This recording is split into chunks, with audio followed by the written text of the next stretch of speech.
जो AIDS virus होता है उसके अंदर क्या होता है, आरएनए प्रेजेंट होता है, उसके साथ में रिवर्स ट्रांसक्रिप्टेज प्रेजेंट होता है ताकि वो डीएनए का सिंथेसिस कर सके। उसके साथ में और भी प्रोटीन्स प्रेजेंट होते हैं, उसका जो पूरा स्ट्रक्चर है वो प्रोटीन से मिलके बना होता है, प्रोटीन से कोटेड होता है। पहले जो आउटर कोट होता है वो GP122 का होता है, फिर GP41, फिर उसके बाद में GP24, GP17, GP71, GP9, इस तरीके से फर्दर प्रोटीन्स की कोटिंग रहती है और उसके बाद में उसका न्यूक्लिक एसिड रहता है। और ये जो होता है एड्स, इसकी जो सेल वॉल है वो क्या होती है, ग्लाइको प्रोटीन की बनी होती है, इसीलिए इसके प्रोटीन्स को भी GP करके मेंशन किया गया है।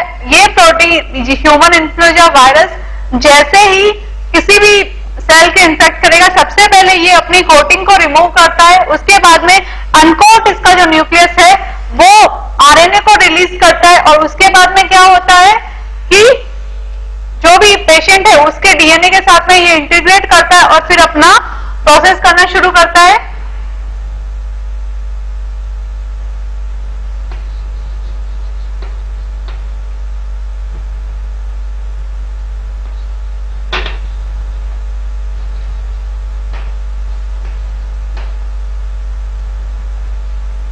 इसकी लाइफ साइकिल की जो स्टेप होते हैं वो क्या होता है, सबसे पहला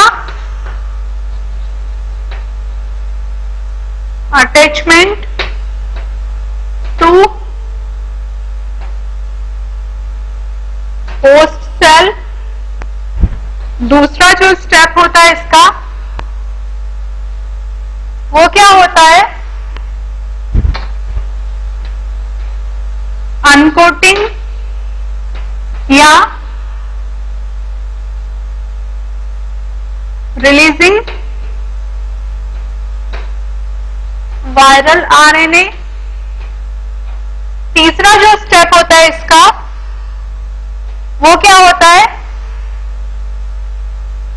आरएनए से डीएनए का बनना यानी रिवर्स ट्रांसक्रिप्टेज।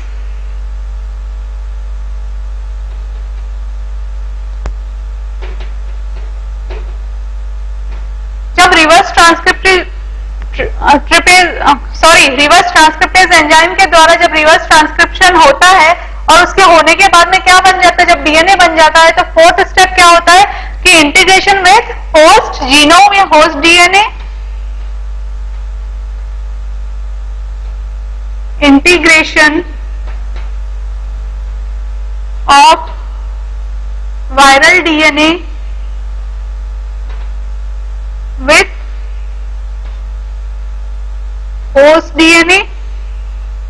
जब एक बार वो होस्ट के साथ में इंटीग्रेट हो गया या तो क्या होगा, जैसे जैसे होस्ट का रेप्लिकेशन होगा, ट्रांसलेशन ट्रांसक्रिप्शन होगा, वैसे वैसे वायरस का भी ट्रांसलेशन ट्रांसक्रिप्शन होगा। फिफ्थ स्टेप जो है इसका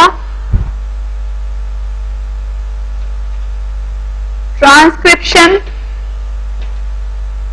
ट्रांसक्रिप्शन का मतलब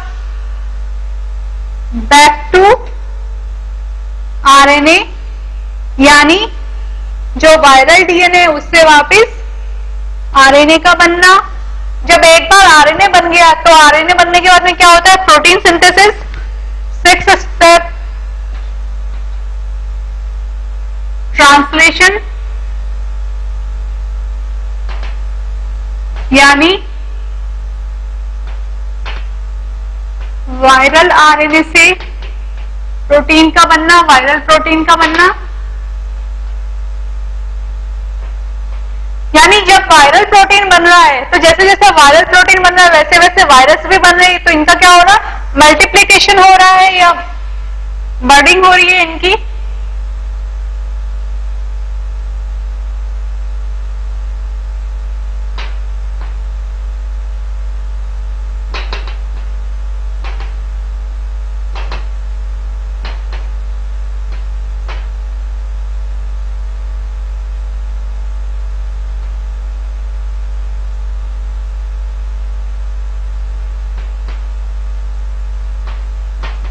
प्रोटीन एंड आरएनए, उसके बाद में कोटिंग यानी जो वायरल आरएनए और प्रोटीन है वो अपने चारों तरफ एक कोट बना लेंगे, यानी फिर से वायरस का स्ट्रक्चर बन जाएगा और फिर वायरस क्या होगा, उस सेल से रिलीज हो जाएगा। 9 releasing of virus from cell. उसके बाद में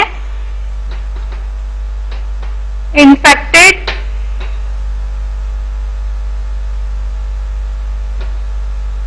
to another cell।